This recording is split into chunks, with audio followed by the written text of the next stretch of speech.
दोस्तों इस वीडियो में हम डिस्कस करने वाले हैं रॉबर्ट ब्राउनिंग के द्वारा लिखी गई एक पोएम के की फैक्ट्स को, जिसका नाम है माय लास्ट डचेस। इस पोएम को दोस्तों लिखा है रॉबर्ट ब्राउनिंग ने और इस वीडियो के अंदर दोस्तों हम सिर्फ की फैक्ट्स को ही डिस्कस करेंगे।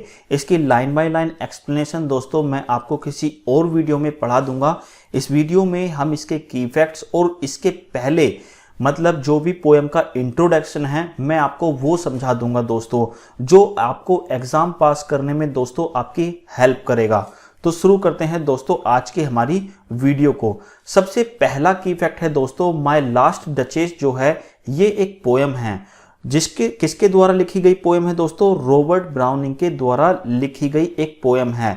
डचेस का मतलब होता है दोस्तों रानी, लास्ट का मतलब है प्रीवियस या फिर फॉर्मर और माई का मतलब है दोस्तों मेरी। तो यहां पर रॉबर्ट ब्राउनिंग एक पोएम लिखते हैं जिसकी मेरी पिछली रानी, ठीक है। तो ये इनकी पोएम का नाम है। It is a dramatic monologue. दोस्तों यदि आपसे एग्जाम में पूछा जाए कि ये जो पोएम है माय लास्ट डचेस जिसको रॉबर्ट ब्राउनिंग ने लिखा है इसका जोनर क्या है, तो दोस्तों आपको इसका जोनर बताना है ड्रामेटिक मोनोलॉग। और ड्रामेटिक मोनोलॉग जो होता है ये एक ऐसी स्पीच होती है जिसे सिर्फ एक सिंगल पर्सन के द्वारा ही बोला जाता है। उस कैरेक्टर के अलावा यदि आपको कोई और उस पोएम के अंदर देखने के लिए मिले तो वो साइलेंट रहता है।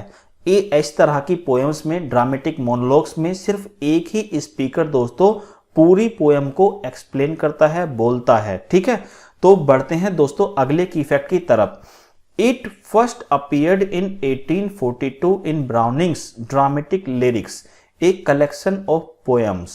देखिए दोस्तों एक रॉबर्ट ब्राउनिंग का पोएट्री कलेक्शन है जिसमें बहुत सारी पोएम्स हैं, उसका नाम है दोस्तों ड्रामेटिक लिरिक्स। ये जो ड्रामेटिक लिरिक्स है दोस्तों ये आया था 1842 में। तो यहाँ से कई क्वेश्चंस आप लोगों के लिए बन सकते हैं कि जो माय लास्ट डचेस है रॉबर्ट ब्राउनिंग की ये किस पोएट्री कलेक्शन में इंक्लूड किया गया था, तो इसका आंसर दोस्तों ड्रामेटिक लिरिक्स है। ये पोएट्री कलेक्शन का नाम है और कब पब्लिश हुआ था दोस्तों, 1842 में पब्लिश हुआ था। अगला की फैक्ट है Robert browning is called the father of dramatic monologue. दोस्तों रॉबर्ट ब्राउनिंग जो हैं ये ड्रामेटिक मोनोलॉग के फादर कहे जाते हैं। ड्रामेटिक मोनोलॉग का बेस्ट एग्जाम्पल जो है ये इनकी पोएम है दोस्तों माय लास्ट डचेस। यदि ऐसा क्वेश्चन आता है एग्जाम में कि रॉबर्ट ब्राउनिंग के द्वारा लिखे गए ड्रामेटिक मोनोलॉग में से सबसे बेस्ट जो ड्रामेटिक मोनोलॉग है वो कौन सा है, तो आपको दोस्तों माय लास्ट डचेस ही इसका आंसर करना है।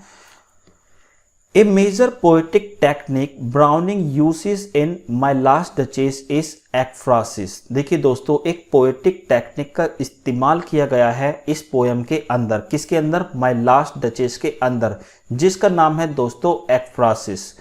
दोस्तों एक्फ्रासिस मैं आपको एक बार पहले भी एक्सप्लेन कर चुका हूं जब मैंने जॉन कीट्स के द्वारा लिखे गए एक ओड ऑन ए ग्रेशन अन को आप लोगों को पढ़ाया था। अर्न का मतलब होता है दोस्तों कलश। ये जो है दोस्तों एक कलश है जो ओड लिखा है जॉन कीट्स ने। इस कलश के ऊपर जो ये पिक्चर्स बनी हुई हैं दोस्तों कीट्स ने इन्हें एक्सप्लेन किया है, इन्हें हम लोगों को डिटेल में दोस्तों समझाया है। इसी तरह से दोस्तों यहाँ पर माय लास्ट डचेस इस पोएम के अंदर एक पोर्ट्रेट देखने के लिए आप लोगों को मिलेगा जिसे ये ड्यूक जो है वो एक्सप्लेन करता है। और ये पोर्ट्रेट किसका है, उस ड्यूक की वाइफ का है, मतलब रानी का है, उसकी डचेस का है, ठीक है। तो इस पोर्ट्रेट को एक्सप्लेन किया है किसने, उस ड्यूक ने, स्पीकर ने। इसी वजह से दोस्तों इसकी पोएटिक टेक्निक जो है वो एक्फ्रासिस है। बढ़ते हैं दोस्तों आगे। डचेस मीन्स द वाइफ और विडो ऑफ ए ड्यूक। मैं आपको पहले ही बता चुका हूं दोस्तों डचेस का मीनिंग क्या होता है। ये इसका मीनिंग जो होता है किसी राजा की पत्नी मतलब रानी होता है या फिर उसकी विडो होता है। दोस्तों ये माय लास्ट डचेस जो है ये एक रियलिटी पर बेस्ड है। और ये कहाँ की रियलिटी है, कहाँ की सच्चाई है दोस्तों, इटली का एक शहर है फरेरा। इसके राजा हैं, इसके राजा थे कौन, अल्फोंसो सेकंड इसके राजा थे। कौन से राजा थे दोस्तों? ये 5वें राजा थे। इनकी पत्नी है दोस्तों जिसका नाम है लुक्रीजिया डी, जिसकी एज दोस्तों 14 साल थी। कब? At the time of marriage. और ये ड्यूक जो हैं मतलब अल्फोंसो जो हैं दोस्तों, ये शादी के टाइम पर 25 साल के थे। लेकिन इस अल्फोंसो को अपनी बीवी की कुछ आदतें जो हैं बिल्कुल भी पसंद नहीं थी।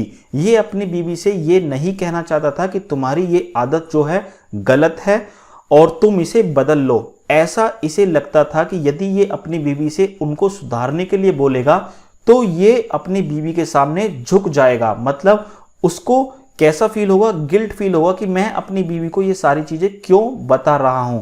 तो दोस्तों इसने इसको समझाने की वजह क्या किया? 3 साल बाद इसे मरवा दिया। मतलब लुक्रीजिया जो थी वो 17 साल की उम्र में दोस्तों मर गई थी। इसकी डेथ जो है करा दी गई थी। किसके द्वारा? इसी के हस्बैंड के द्वारा।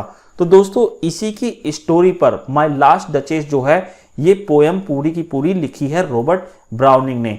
अब दोस्तों ये लास्ट डचेस जो है शुरू होने से पहले मैं आपको इसके इंट्रोडक्शन के बारे में दोस्तों बता देता हूं।